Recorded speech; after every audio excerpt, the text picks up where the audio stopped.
bom dia! Hoje é dia 13 de agosto, um dia para celebrar, né? Afinal, o Dia dos Pais. O professor Celso já começa desejando os parabéns ao senhor que é pai, avô e se dedica tanto à sua família nesse dia especial.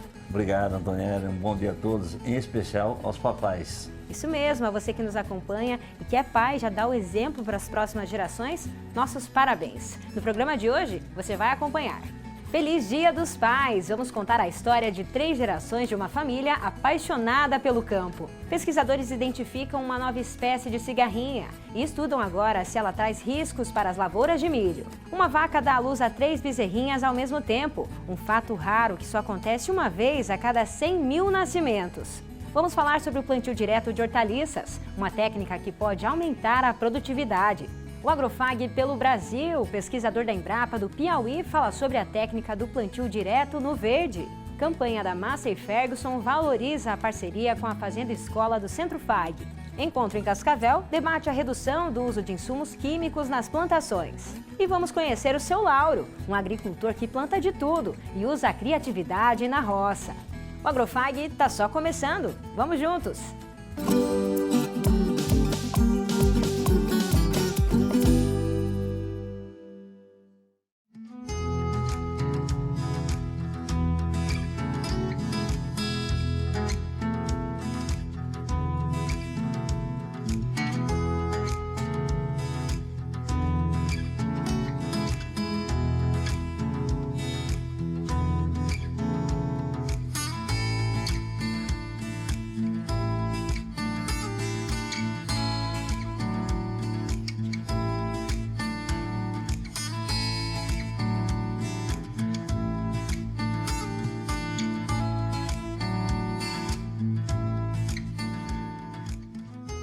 Lindas as fotos em homenagem a esse dia tão especial, né? Durante todo o programa, hoje nós vamos mostrar mais registros como esses que foram enviados por pais e filhos que acompanham a Agrofag. E já que a edição de hoje está em clima de Dia dos Pais, nós vamos começar com uma reportagem que conta como é a relação de 3 gerações de uma família com o campo. Em Céu Azul, aqui no oeste do Paraná, o seu Ervino, o Flávio e o Augusto se dedicam para o cultivo de lavouras e a pecuária, os 3 apaixonados pelo agro. Uma bela história que une avô, pai e filho.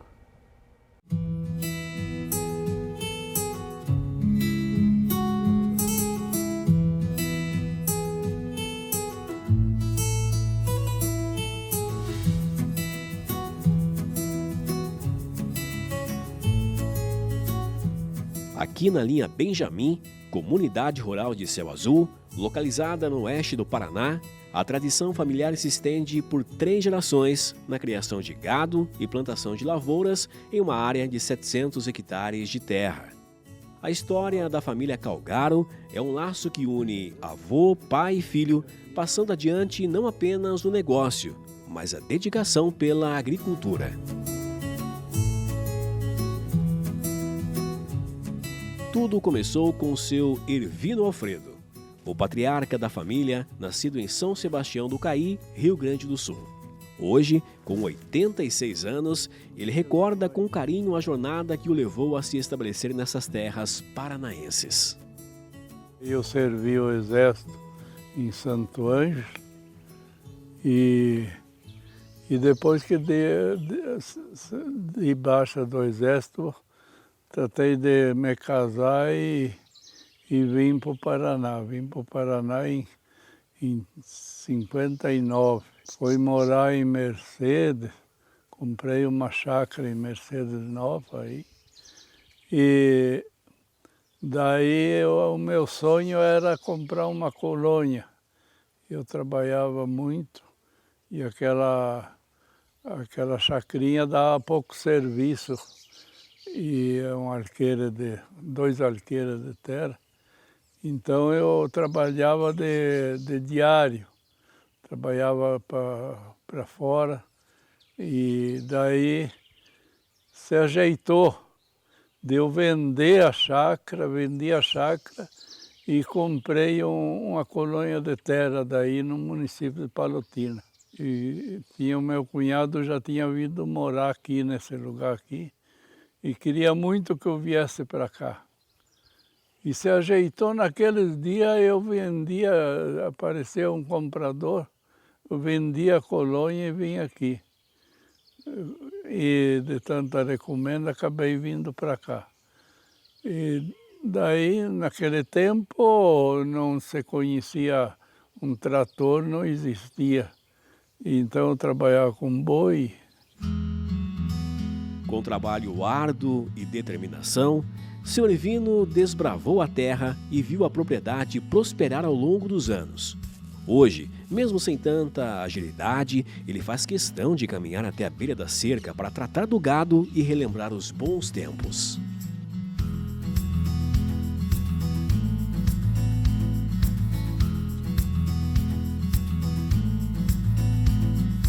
Seu Ervino tem 9 filhos, sendo 4 mulheres e 5 homens, além de 13 netos e 3 bisnetos. Flávio, filho de seu Ervino, carrega consigo uma história de força de vontade pelo campo e pelas lavouras que moldaram sua vida. Ele relembra com gratidão as lições ao lado do pai e a experiência que adquiriu no dia a dia. Como meu pai veio aqui, já foi um dos pioneiros, né, que abriu a área aqui.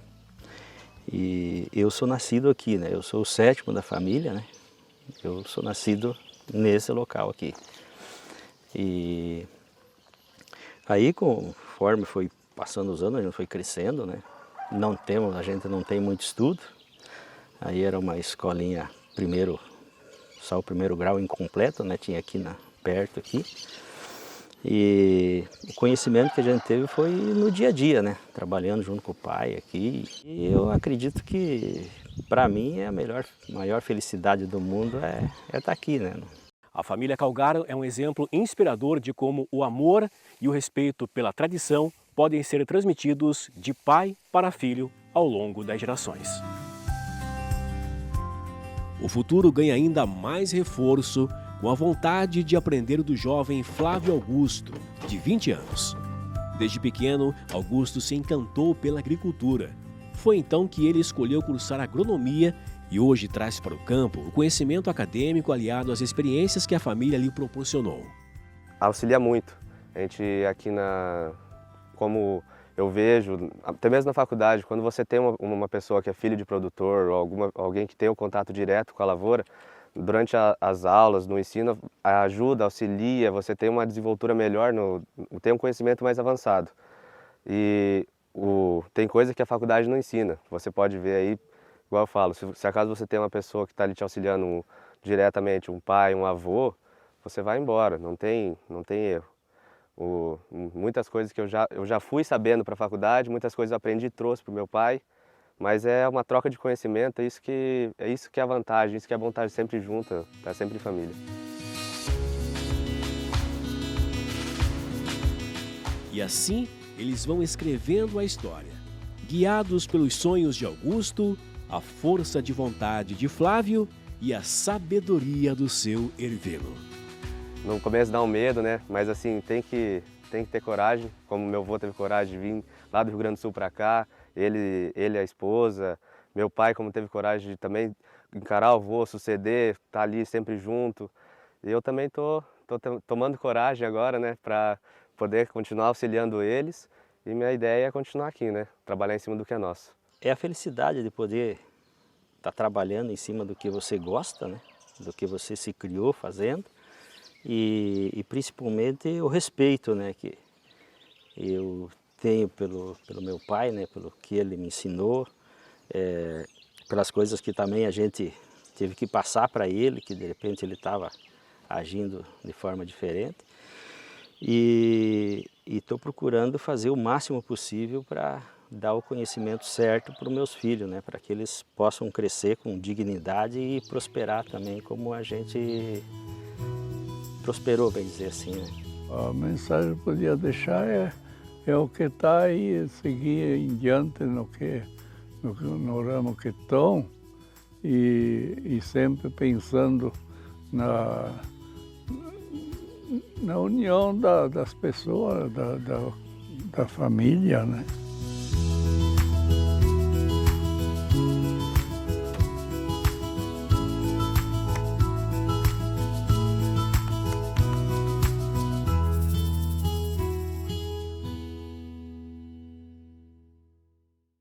Professor Celso, que belo exemplo a família Calgaro deu aí pra gente, né? É emocionante, né? A gente vê aí as 3 gerações no campo, né? E um abraço especial à sua família, um abraço especial ao senhor Ervino, né? Que também aí o filho e o neto agora na luta para produzir alimentos. Parabéns. Isso mesmo, parabéns. E agora é hora do Agrofag pelo Brasil.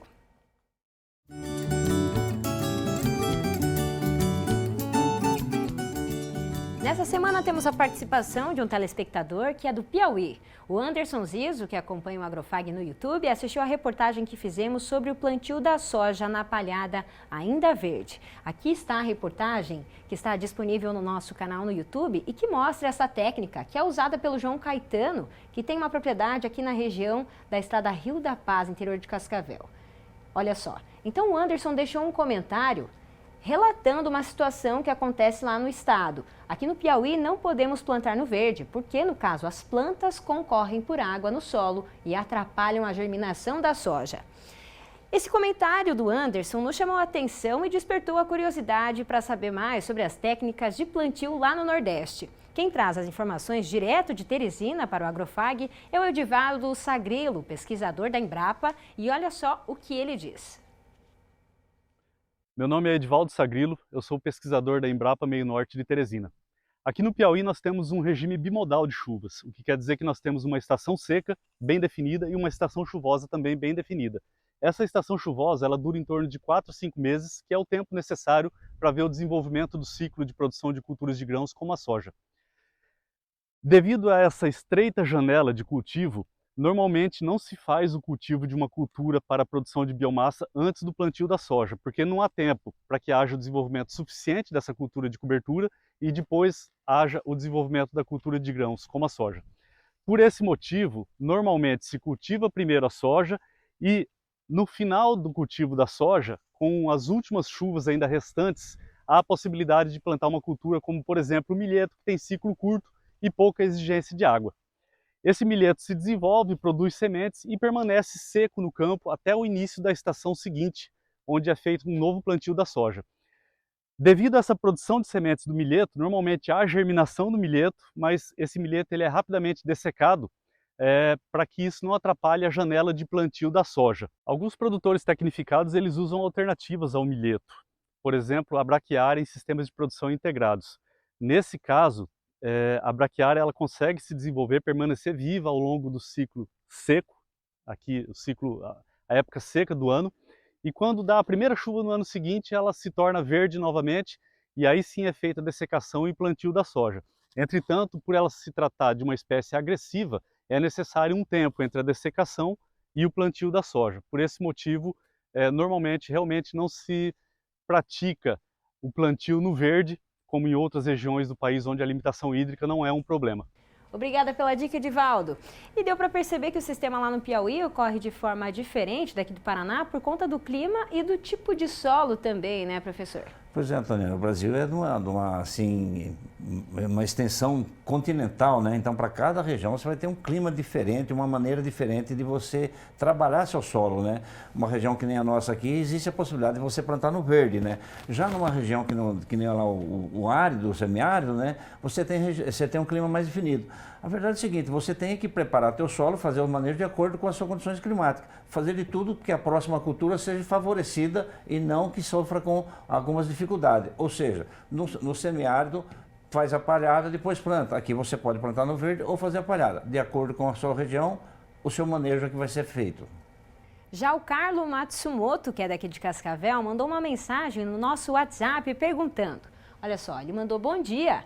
Onde eu consigo sementes de punks? As punks, que são as plantas alimentícias não convencionais. Então, Carlo, você pode entrar em contato com o Etienne Júnior, que é técnico do IDR Paraná e especialista em agroecologia, pelo telefone 459-9907-9271. Ele vai te orientar sobre onde adquirir essas mudas. E se você que está nos assistindo e também busca informações sobre dicas para melhorar o plantio e o desempenho das culturas, entre em contato com a gente, mande a sua dúvida.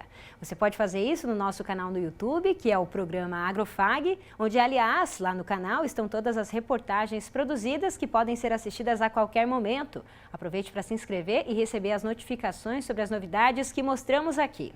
Você também pode entrar em contato pelo WhatsApp, que é o 4533213970. E agora vamos falar sobre o sistema de plantio direto de hortaliças. E quem traz informações sobre essa técnica é a Isa, lá da Fazenda Escola. Bom dia!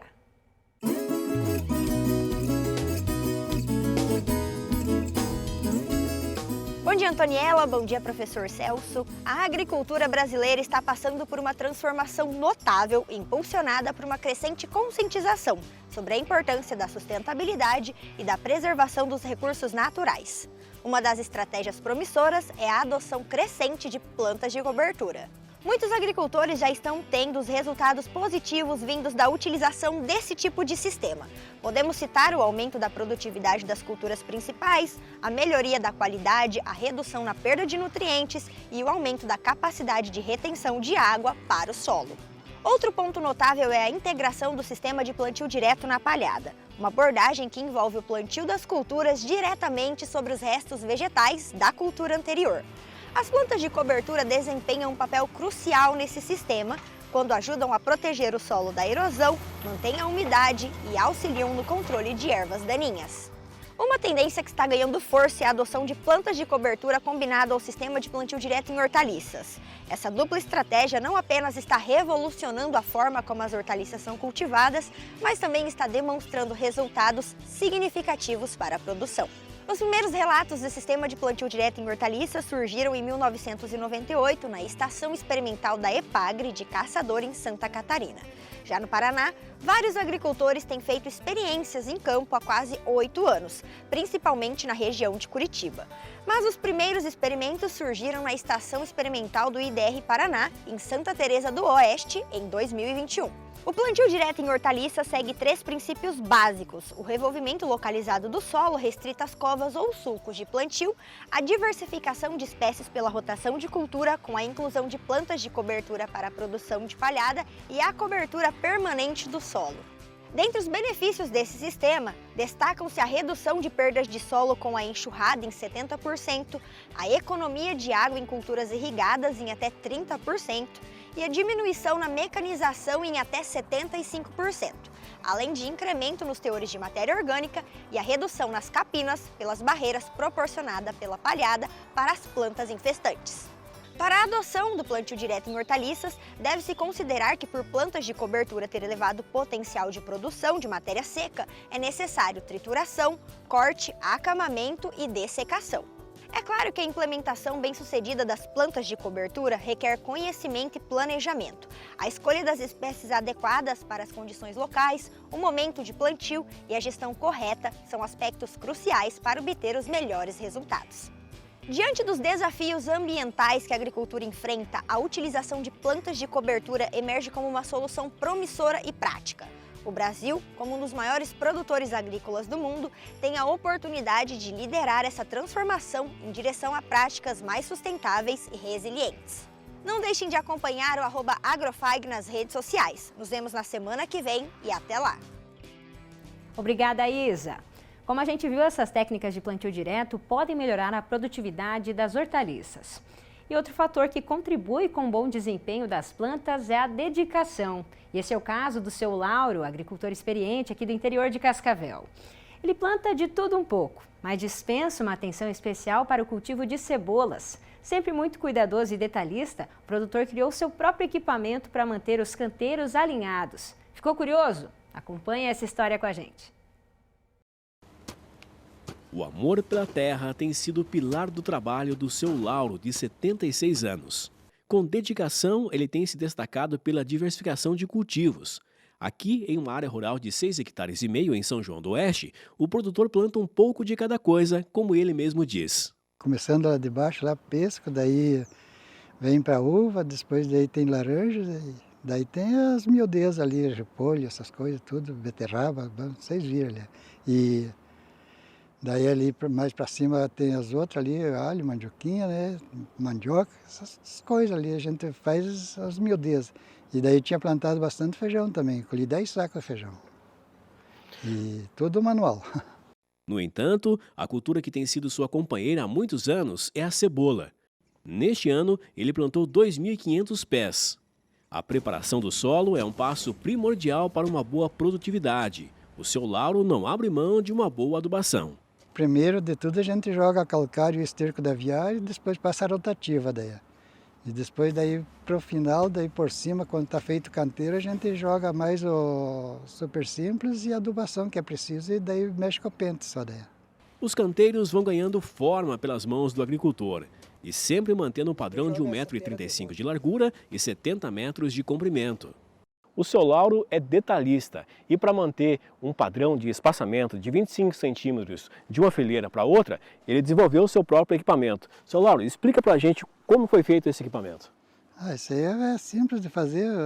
Daí eu forei lá embaixo, onde é que tá os ferros ali para colocar eles, daí eu prendi eles ali e daí eu alinhei bem a ripa, daí põe esses aqui para ela não ficar jambrando, né? Correndo para lá e para cá. E depois daí só puxa aqui daí agora. Agora vamos mostrar na prática então como que faz. Tá. Esse aqui é só puxar aqui, ó. Olha, vai ficando o risco, ó. O equipamento feito com madeira e ferro de construção civil tem a função de riscar a terra para plantar as mudas de forma alinhada. A técnica ali, daí eu passo o riscador e daí a gente planta. Daí o ideal seria 5 centímetros mais aberta a leira. Daí. Só que daí como eu tinha feito esse riscador ali com 25, daí eu deixei com 25, deixei mais longe no pé daí. E esse espaçamento, qual que é a principal? Esse aí o espaçamento mais ou menos certo, né? Ele ficou um pouquinho junto, só na fileira, mas daí tem mais espaço na distância do pé. É para ter um desenvolvimento melhor. Sim. Daí se planta muito junto, ela abafa demais também, daí ela não fica boa daí. O produtor também deixa uma dica para quem quiser seguir seus passos no plantio de cebola. Segundo ele, a data pode influenciar. Bom é semear o canteiro dia 19 de março, por aí. 19 de março, dia de São José, é um dia especial para fazer o canteiro. E depois pode semear depois mais também. Mas começa de março até fim de maio pode fazer o canteiro. Daí, quando tiver boa de mudar, só muda daí. Faz a adubação correta, né? Quanto à expectativa de produção das 2.500 mudas de cebola, seu Lauro estima colher cerca de 500 quilos, talvez um pouco mais se tudo correr bem. E para saber o momento certo para a colheita, ele deixa uma dica. Ela começa a dobrar o pé dela depois daí. E daí ela tá secando já a folha dela, daí quando ela começou a cair os pezinhos, daí é hora de colher ela. Daí deixa ela um pouco curar ela e limpa bem, e ela está pronta para venda, daí ou para consumo. Sobre a comercialização, 70% da produção vai para atender os programas públicos de aquisição de alimentos. Já o restante é dividido entre feirantes e diretamente para o consumidor final, a granel. E seu Lauro está confiante para produzir cada vez mais. Por enquanto, com a graça de Deus, a gente está indo longe, né? Para ter a ideia que eu estou fazendo ali agora aniversário, a gente está continuando e espero que Deus proteja, que a gente faça mais uns 5, 6 anos ou mais ainda, né? Amém, amém, com certeza, né? E que criatividade do seu Lauro aí em construir esse equipamento específico lá para a produção dele. Pois é, né, Antoniela? Mas aí nós temos dois comentários rápidos, né? Primeiro, o plantio na hortaliça, né? Plantio direto, né? Nós sabemos que o plantio de hortaliça revolve muita terra, pulveriza, né? O plantio direto vai manter os agregados, vai manter a umidade. Isso é muito importante, melhora a produtividade. E a do seu Lauro, né? Interessante, né? A agricultura familiar, né? Essa disposição dela, essa motivação dele, né? Muito importante, muito importante. Um abraço, Lauro. É isso aí, abraço, seu Lauro.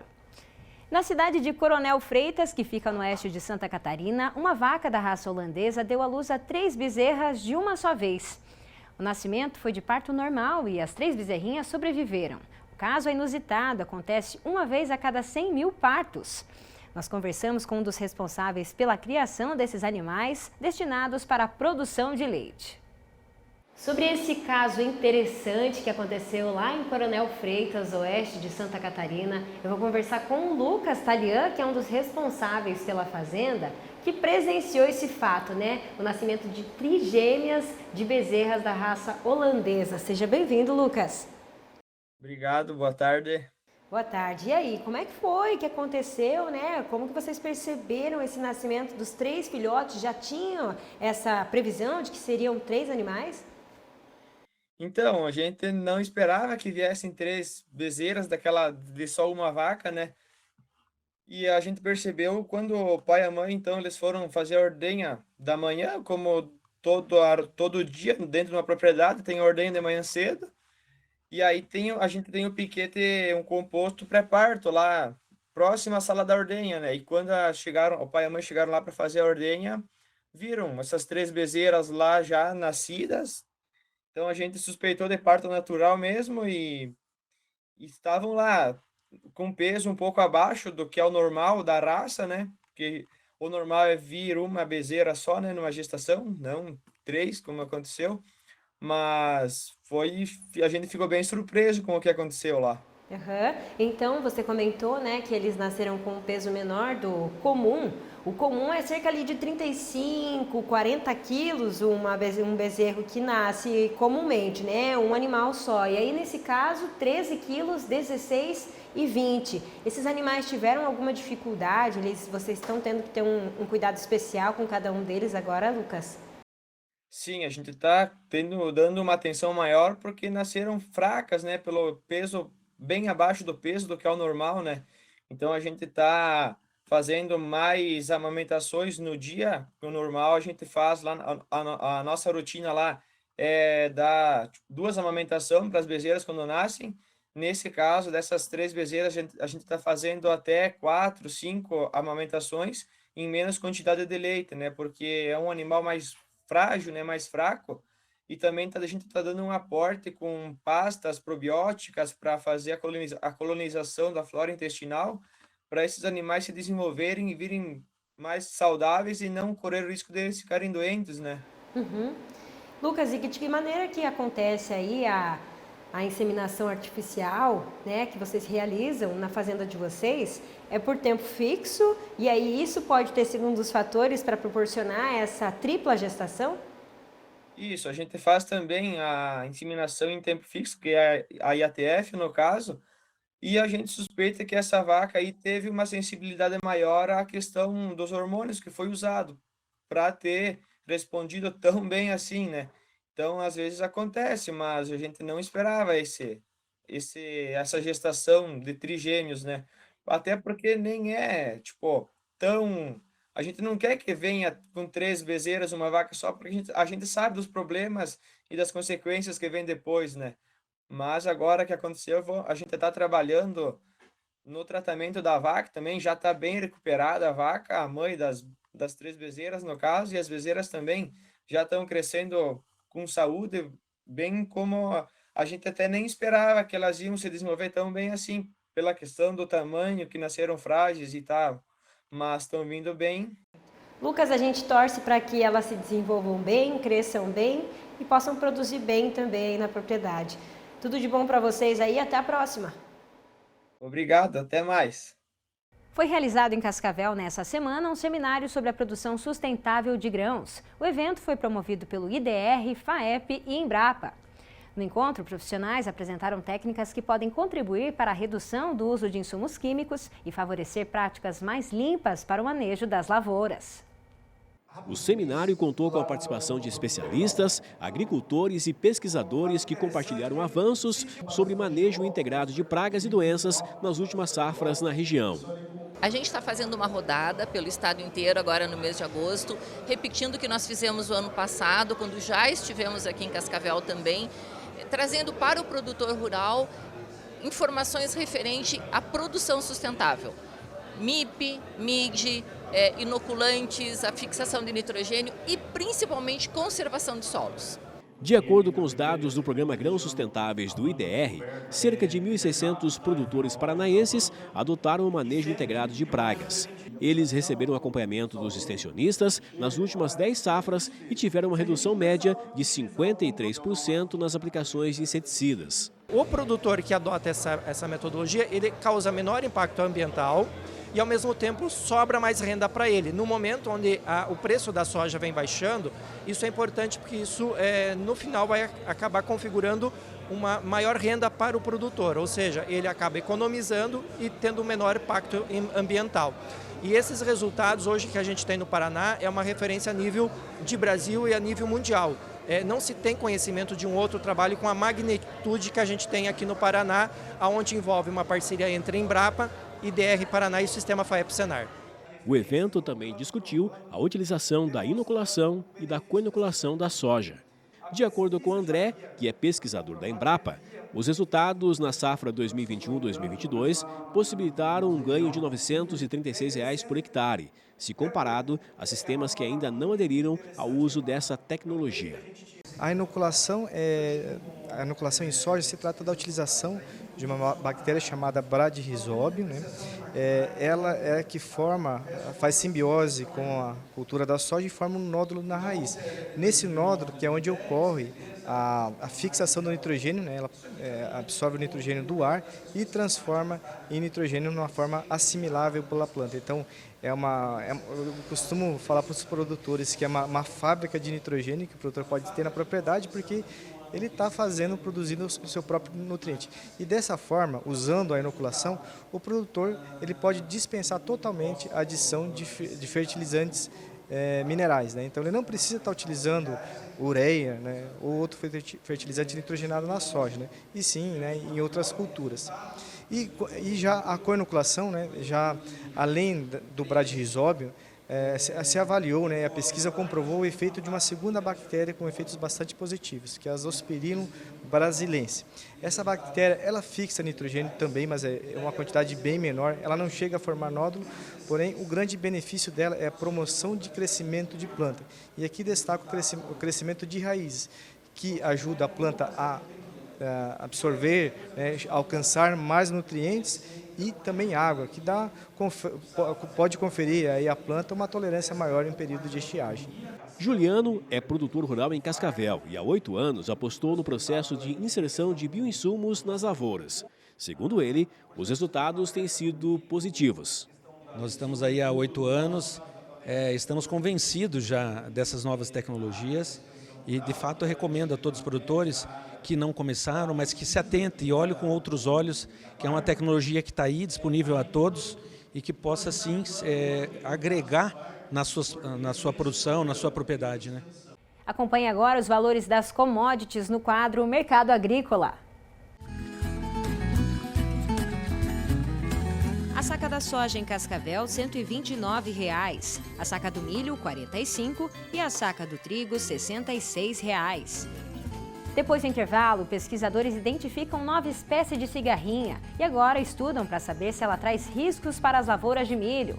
Campanha da Massey Ferguson valoriza a parceria com o curso de agronomia do Centro FAG. É daqui a pouco.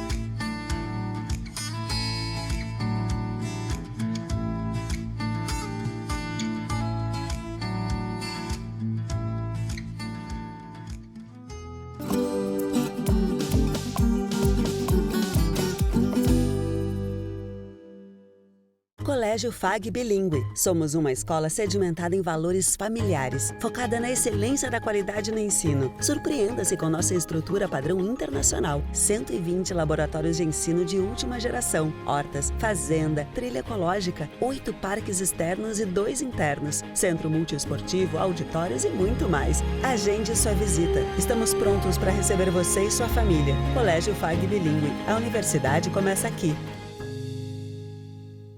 Hospital Veterinário FAG, para todos os bichos, todos os horários. Tigres, leões, cavalos, gatinhos ou dogs, pássaros, jacarés, ratinhos ou cobras. O HVet FAG é o maior hospital veterinário do Paraná, o único a oferecer atendimento 24 horas para qualquer animal, independente da complexidade. Conheça nosso Clube do Mascote, vantagens exclusivas para pets e animais exóticos. Se você ama, nós cuidamos. Hospital Veterinário Centro FAG, Cascavel, ligue pra gente, 4533213772.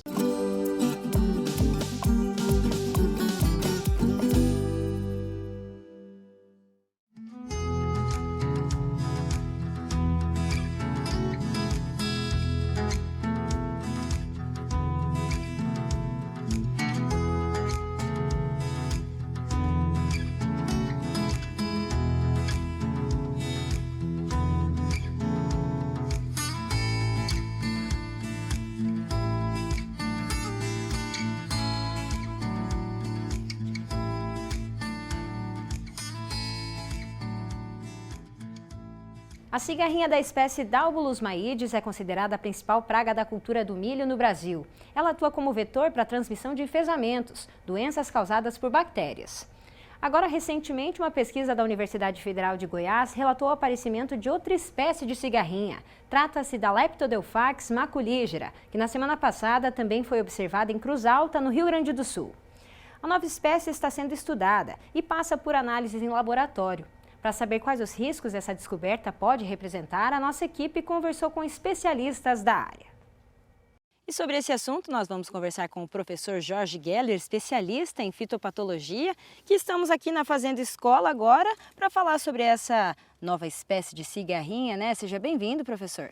Obrigado, Antoniela. Sim, sem dúvida foi identificado, né, uma nova espécie de cigarrinha, né, muito parecida com a Dalbolus, né, a cigarrinha do milho, embora pertença a uma família diferente, mas é da mesma ordem da Dalbolus, né? São todos insetos sugadores e que foi identificada em Goiás, provavelmente em novembro do ano passado, e que não se sabe se está ou não presente aqui, né? Então estão sendo realizados estudos por instituições de pesquisa para confirmar a presença ou não dela em toda a região que produz milho. Certo. Essa é uma cigarrinha que ela tem origem lá na África, né? E pelo que os estudos já estão identificando, algumas diferenças na própria estrutura dessa cigarrinha, no corpo dela, já foram identificadas. O que o senhor já consegue também trazer para a gente? Sem dúvida, o primordial, o principal que foi observado é que essa nova cigarrinha é um pouco menor que a cigarrinha Dalbolus maides, a conhecida já, né? Provavelmente 1 milímetro, 1,5 milímetro menor, né?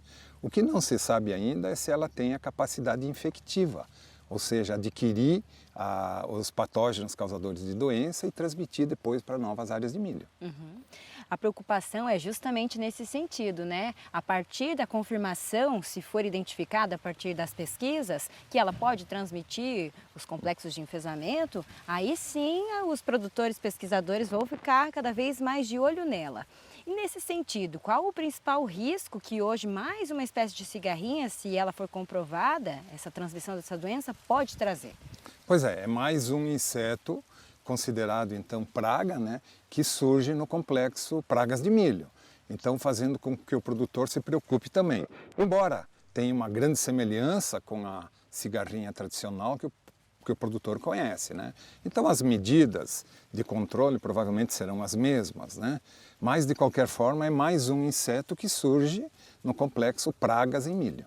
Certo, e para a gente relembrar dessas medidas, além, né, dos principais inseticidas que existem hoje no mercado, o produtor também tem outras estratégias que podem ser tomadas para que essa transmissão, né, e a propagação desse inseto não seja alta. Sem dúvida. Qualquer medida de controle de insetos utilizadas isoladamente não traz resultados com sucesso, né? O ideal sempre é a soma das estratégias ou a soma das ferramentas de controle, né? Então, além do uso de produtos químicos, que é o método mais difundido, existem outros, né? E que somados a esse vão resultar em controle. Eu diria o seguinte, um grande método de controle seria a utilização de híbridos tolerantes, ou a gente chama assim resistentes, né? Não existe bem resistentes, mas existem híbridos tolerantes, né? Além disso, procurar fazer o plantio ou a semeadura da cultura do milho não muito tarde na estação de recomendação, Tá? Também não plantar milhos, novas áreas de milho próximas a milhos já implantados e em final de ciclo, porque possíveis cigarrinhas que estarão ali passarão para nova área. Né? E outra medida também é o final do ciclo cultural durante a colheita, observar cuidados de colheita de formas a não perder muitos grãos ou pontas de espigas, né? E posteriormente então eliminar aquelas plantas guachas ou plantas tigueras de milho, que são plantas remanescentes que nascem depois da colheita. Tá? E aí o controle disso vai depender muito do agricultor, ele tem que observar muito bem então a forma que fizer. Esses milhos normalmente eles estão já resistentes, eles trazem no seu código a resistência aos principais herbicidas, então tem que usar grupos de herbicidas diferenciados.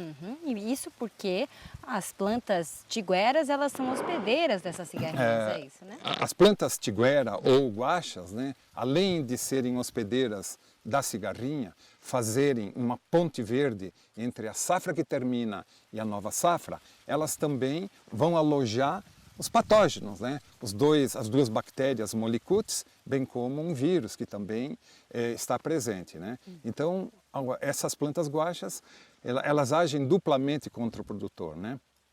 Mantendo o ciclo da cigarrinha, além disso, mantendo os patógenos causadores de doença. De formas que, quando entra a nova safra de milho, a população de cigarrinhas provavelmente estará contaminada e em grande densidade, entrando em grande população na cultura nova do milho, provavelmente causando danos de grande monta.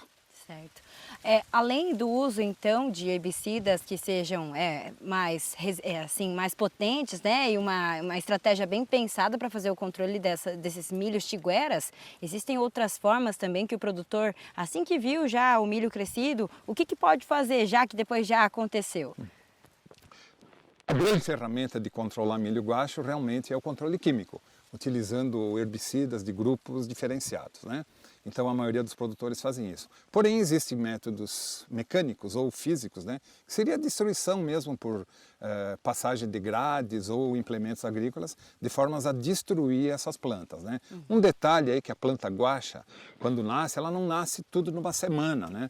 Porque vai depender muito da profundidade que algumas pontas de espigas com grãos ficam, alguns grãos lá. Então o produtor às vezes tem que fazer 2 a 3 aplicações de produtos ou 2 ou 3 operações de formas que elimine totalmente essas plantas vivas, plantas guachas, tiguera, que possivelmente estarão armazenando o inseto, né? Bem como então os patógenos no interior do seu floema, dessas plantas de milho. Então, como a gente viu aí, né, professor Celso, a cigarrinha continua sendo um grande problema para as lavouras de milho no Brasil. Com certeza, Doniela. O agricultor tem que ficar atento, certo? A pesquisa, buscar as soluções, né? Esse é o cenário do momento. E nós também conversamos com a professora e a acadêmica lá da Universidade Federal de Goiás, que estão à frente dessa pesquisa sobre a nova espécie de cigarrinha, para saber como está esse estudo. Vamos acompanhar. E para falar sobre essa identificação de uma nova espécie de cigarrinha aqui no Brasil, a gente vai conversar com a equipe que está desenvolvendo pesquisas na Universidade Federal de Goiás, professora Karina Albernaz e também a Caroline Rodrigues. Sejam bem-vindas. Obrigada. Direto de Goiânia conversando com a gente, então, né? Eu gostaria já de perguntar de que maneira vocês conseguiram fazer essa diferenciação entre a Daubulus maídes, que é a cigarrinha que nós já estamos acostumados aqui no Brasil e que já há algum tempo os produtores estão de olho nela, e agora a Leptodelphax, né? De que maneira vocês conseguiram identificar essas diferenças, Caroline? Bom, durante o monitoramento que a gente realiza em campo, nós percebemos que tinha uma espécie diferente, a gente notou que tinha alguma espécie que a gente não era comum de ver, porque a gente sempre faz esse monitoramento, faz o levantamento das cigarrinhas presentes. E essa espécie era diferente, eu fiz a coleta dessas espécies, levei para o laboratório de manejo integrado de pragas e com a ajuda do Manfred Eiche e do Charles Bart, que são taxonomistas, colaboraram para que a gente conseguisse fazer a identificação dessa espécie. O Charles e Manfred, eles são da Alemanha e também dos Estados Unidos, é isso? Isso, exatamente. E ele já especialista nesse gênero, né? Especialistas já nesse gênero, então, de cigarrinha que veio lá da África. Isso, exatamente. E como que vocês conseguiram prestar atenção de que essa nova espécie poderia apresentar um risco? O que os pesquisadores, os taxonomistas já conseguiram identificar? Então, essa nova espécie de cigarrinha, até então, ela não transmite nenhum fitopatógeno para o milho e para nenhuma cultura, até então relatado. Não tem relatos dessa transmissão. Os trabalhos que estamos estudando agora, que devem ser feitos, são para descobrir se ela pode ter essa transmissão, ter essa capacidade de transmitir algum patógeno para o milho e as gramíneas, porque de qual elas se alimentam. A única coisa que nós sabemos, né, assim, nos estudos que a gente tem feito, é que o gênero Leptodelphax, né, ele pode transmitir patógenos, mas não tem nada assim específico dessa espécie que nós encontramos aqui no Brasil. E qual é, para vocês, o fator que vai ser determinante para entender que essa nova espécie pode apresentar um risco aqui no Brasil? Então, seria questão de fazer um bom monitoramento de pragas. A base do monitoramento de pragas é a taxonomia. Primeiro, a gente tem que saber identificar essa espécie, temos que estudar essa espécie para poder dizer quais são os danos que ela pode gerar. O principal dano que a gente pode ter seria, no caso, até o momento, é a questão que em elevadas populações pode estar ocasionando uma depauperação da planta por conta da sucção de seiva. Mas nada além disso sabemos. Nenhum dano indireto a gente tem estudos ainda relatando. Uma questão interessante, né, que nós estamos avançando aqui na pesquisa e estamos observando, é que ela está presente no capim, né, que está presente em outras gramíneas. Isso aqui em primeira mão, a gente nem fez não publicamos nada ainda em relação a isso, mas temos encontrado no sorgo, temos encontrado, né, então, no milheto, cana, né? Então, assim, ela está bem espalhada e ela está, né, aí presente, né, e sobrevivendo em outras culturas. Então, essa questão do monitoramento, né, a gente tem que estudar, inclusive isso, né, para ver quais as plantas que realmente a gente vai conseguir rotacionar aí devido a essa facilidade, né, que ela está tendo aí né, polífaga, né, de estar em várias plantas, né.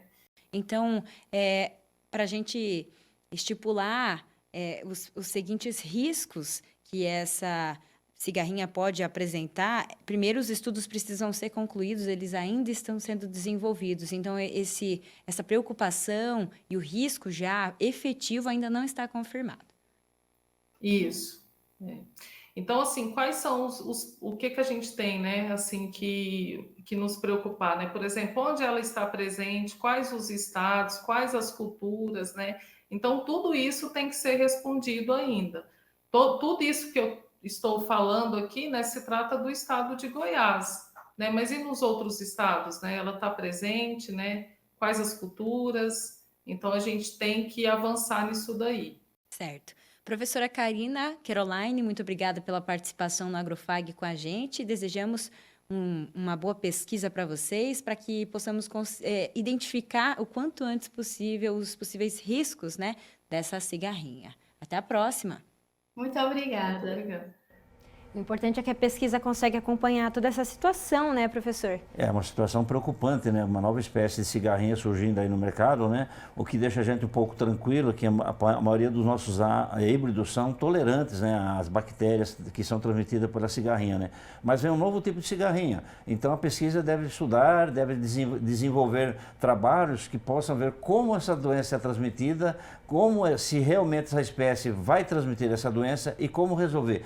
É importante, né, que esses eventos, quando surgem, um grupo de pesquisa se forme. Então, a Universidade lá de Goiás, Embrapa, forma um grupo de pesquisa e essa pesquisa procura, é um novo desafio que eles têm em frente, procurando soluções para essa condição que está surgindo novamente. Isso mesmo. E agora vamos acompanhar como fica o tempo para os próximos dias aqui no Paraná.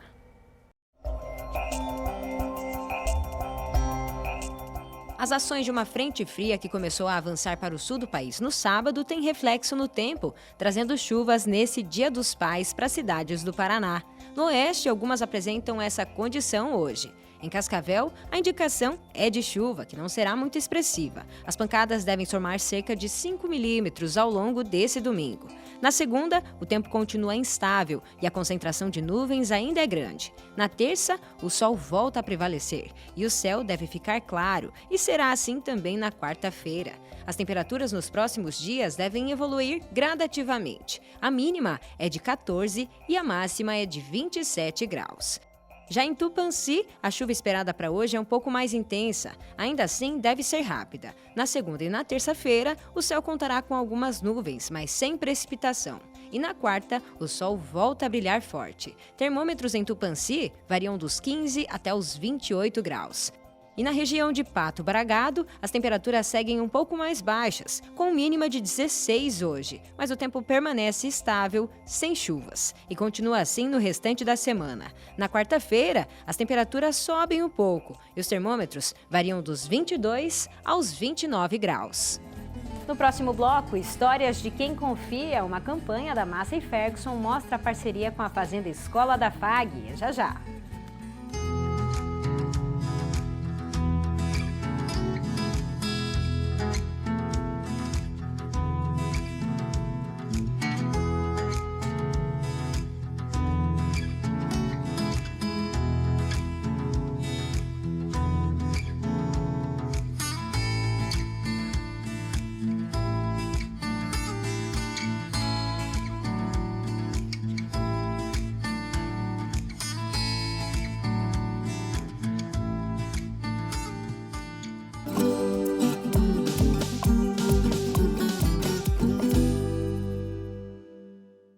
Colégio FAG Bilíngue. Somos uma escola sedimentada em valores familiares, focada na excelência da qualidade no ensino. Surpreenda-se com nossa estrutura padrão internacional. 120 laboratórios de ensino de última geração, hortas, fazenda, trilha ecológica, 8 parques externos e 2 internos, centro multiesportivo, auditórios e muito mais. Agende sua visita. Estamos prontos para receber você e sua família. Colégio FAG Bilíngue. A universidade começa aqui.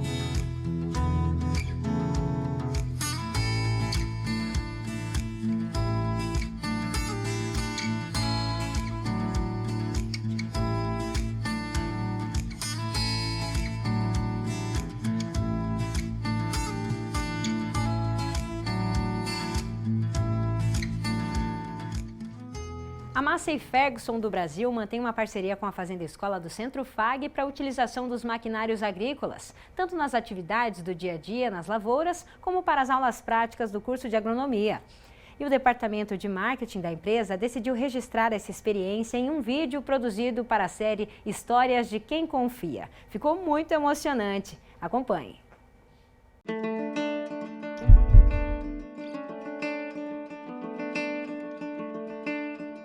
O curso de agronomia, aliás, todos os nossos cursos, nós pensamos em trazer algo diferente. Por que dá certo? Porque a gente escolhe uma equipe de primeira. O curso de agronomia da FAG tem o privilégio de ter uma fazenda do campus da faculdade. Não é só plantar, ele precisa ter o conhecimento em todas as áreas. Então é mais ou menos o que acontece na região, nós reproduzimos aqui dentro da área da fazenda. Que eles têm oportunidade não só de ver, mas também de operar. E aí é eles que colocam a mão na massa. A FAG tem uma estrutura ótima, questão de maquinários, laboratórios, oportunidade que ela dá para os seus alunos. Não é um curso que está fechado dentro de uma instituição, interage muito com o agro. A Massey Ferguson é uma dessas empresas parceiras, né? Então é muito bom que a instituição vem trazendo essa tecnologia avançada junto com a Massey Ferguson para nós. Plantio, colheita, pulverização, nós tenta passar o máximo de conhecimento nosso para eles. Hoje nós estamos aí super satisfeitos com a marca, porque o que nós conversamos em 2006 está dando certo. A gente está junto, faz eles trabalhar, as escolhas de bico, condicionamento de cauda, como fazer a cauda correta. Fiquei muito surpreso com o que eu vi nesse pulverizador. O meu sonho sempre foi formar grandes profissionais. Excelência em ensino.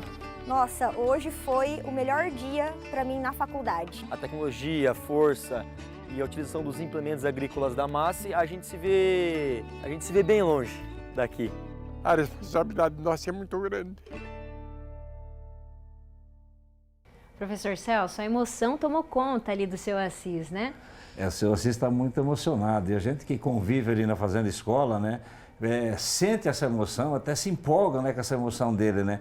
E ele é muito apaixonado pela agronomia. E ele faz de tudo para que os acadêmicos tenham o que é de melhor em maquinário para poder estudar, para poder se aprimorar para o futuro, né? E essa parceria da Masefexo veio em bom momento, sabe? Iniciou o concurso de agronomia e é uma parceria que ele faz questão de manter, faz questão de ressaltar, porque a Massey, toda vez que tem uma novidade, ela traz para o curso, ele traz para dentro da faculdade, para o centro universitário. E isso deixa o seu Assis muito contente e muito animado e muito emocionado. Parabéns à Massey, parabéns ao seu Assis pelo que eles fazem pela agronomia na região. Realmente, nós conversamos com o gerente de marketing da Massey Ferguson para saber mais sobre essa parceria e a ideia de produzir esse vídeo. Olha só. Para falar sobre esse assunto, eu converso agora com o Lucas Zanetti, que é gerente de marketing de produto da Massey Ferguson. Lucas, bom dia, seja bem-vindo ao programa Agrofag. Bom dia, eu que agradeço, é um prazer estar aqui falando com vocês e com todos os ouvintes. Lucas, fala um pouquinho para a gente como surgiu a ideia de criar essa série com vários episódios. Essa série, já estamos na segunda temporada, na verdade, né? O ano passado fizemos a mesma série, Histórias de Quem Confia, mas com foco em colheitadeiras. O foco era o mesmo, né? Apresentar clientes do Brasil inteiro, na verdade, né? Todas as regiões aqui do Brasil, que é bem extenso. E para falar um pouquinho sobre a confiança na marca, confiança na concessionária, como a Massey pode ajudar e ajuda todos os produtores de várias culturas e regiões com as tecnologias que hoje nós oferecemos aí para estar atendendo do pequeno ao grande produtor.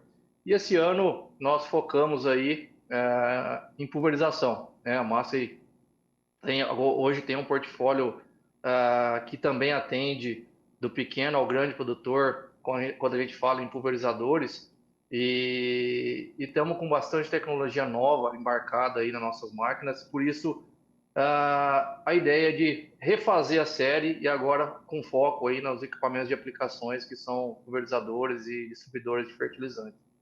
E como a Massey Ferguson escolhe essas histórias inspiradoras? Esse é um bom ponto aí, que esses clientes são escolhidos a dedo aí, né? Juntamente com nossa área comercial, com nossos concessionários, para estar falando da melhor maneira possível de como a gente ajuda ele, pode ajudar ele em todos os sentidos, né? Então, é um trabalho aí a diversas mãos para estar trazendo para todo nossos espectadores a melhor forma, a melhor maneira de estar tratando o nosso cliente final. Falando sobre a escolha, recentemente saiu um episódio aqui do Centro Universitário FAG, né? Ressaltando aqui a Fazenda Escola da FAG, essa parceria. Como que foi essa gravação, essa história? Qual é a importância dessa parceria aqui com o Centro FAG?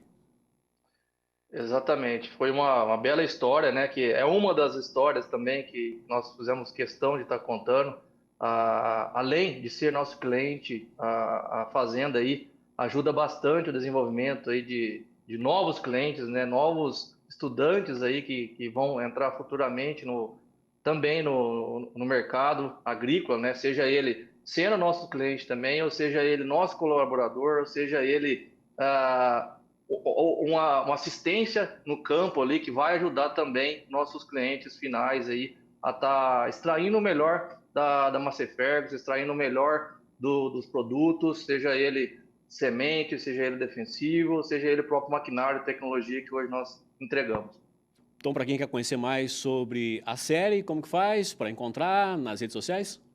As nossas séries já estão disponíveis aí nas redes sociais oficiais da Massey Ferguson, né? Principalmente Instagram e YouTube. Certo. Lucas, a gente agradece a sua participação aqui no programa Agrofag e até uma próxima oportunidade. Eu que agradeço, foi muito bom falar com vocês aí, até uma próxima. E como fecharam os preços do setor da proteína animal? Está na hora do agromercado.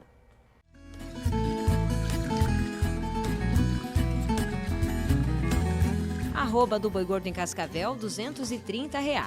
O quilo do suíno, R$ 6,34 e o quilo do frango, R$ 4,15.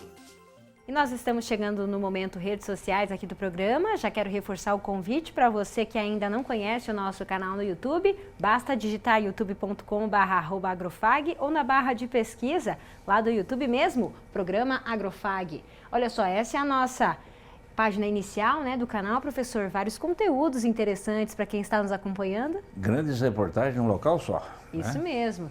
Então aí você pode encontrar também o nosso Agrocast Fag, em que nós realizamos episódios com especialistas, tem vários assuntos muito bacanas. E aí fica o convite para você acompanhar. Quer mandar a sua sugestão de reportagem? Então é só você mandar em algum dos vídeos que nós temos disponíveis no YouTube o seu comentário ou então nas nossas redes sociais. É muito fácil, basta mandar um direct lá no Instagram ou também um comentário no TikTok ou no nosso WhatsApp, a sua sugestão. O nosso número é o 4533213970. E falando em redes sociais, vamos dar uma olhada nas indicações que a gente separou aqui para vocês. A gente começa falando do curso Agricultura de Precisão na Colheita de Grãos.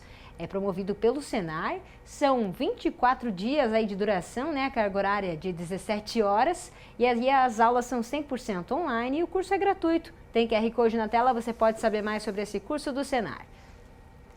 A gente também traz aqui como indicação Introdução a Sistemas Integrados de Lavoura, Pecuária e Floresta, um curso promovido pela Embrapa. Ali você consegue ver o que tem nesse curso, bem com todos os detalhes, né? Você pode entrar no site da Embrapa e garantir a sua especialização nesse sentido. A gente também traz para vocês aqui a indicação, daqui uns dias, tem a 23ª Festa das Orquídeas e do Peixe, lá na cidade de Maripá. Um evento bem tradicional já da cidade, né, professor? Tradicional, é muito bonito. Isso mesmo. Fica o convite, então, para vocês.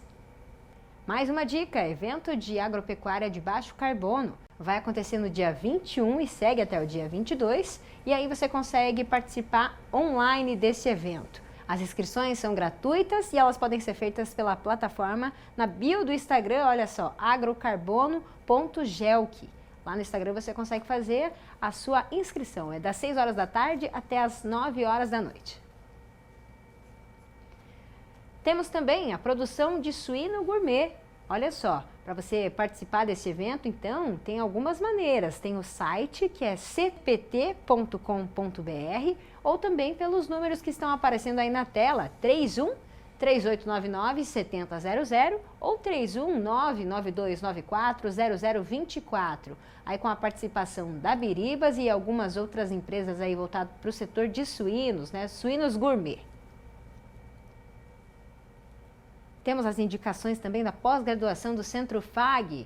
3 delas aqui a gente selecionou para as áreas aqui da agronomia. Especialização em fertilidade do solo em culturas de alto rendimento, especialização em gestão estratégica do agronegócio, inclusive a próxima turma começa já na semana que vem, foi o que a equipe da pós já informou para a gente, e também manejo fitossanitário de grandes culturas, 3 grandes cursos aqui para quem quiser realizar da pós-graduação da FAG. O contato vocês conseguem ver na tela, 459-8426-8380 ou 3321-3755. E aí, as nossas redes sociais também aqui a gente mostra um pouco da participação de vocês nas redes sociais. A Jéssica e o Felipe, que são egressos do curso de agronomia, aí numa bela lavoura, né, professor? Muito bonita. Show essa foto. E é com ela que nós encerramos o programa de hoje. Professor Celso, mais uma vez, feliz Dia dos Pais, aproveite com a sua família hoje. Grande abraço. Um bom dia a todos, um grande abraço aos seus pais. Bom domingo, pessoal. Aproveitem muito o dia de hoje. Uma ótima semana para vocês. Até mais.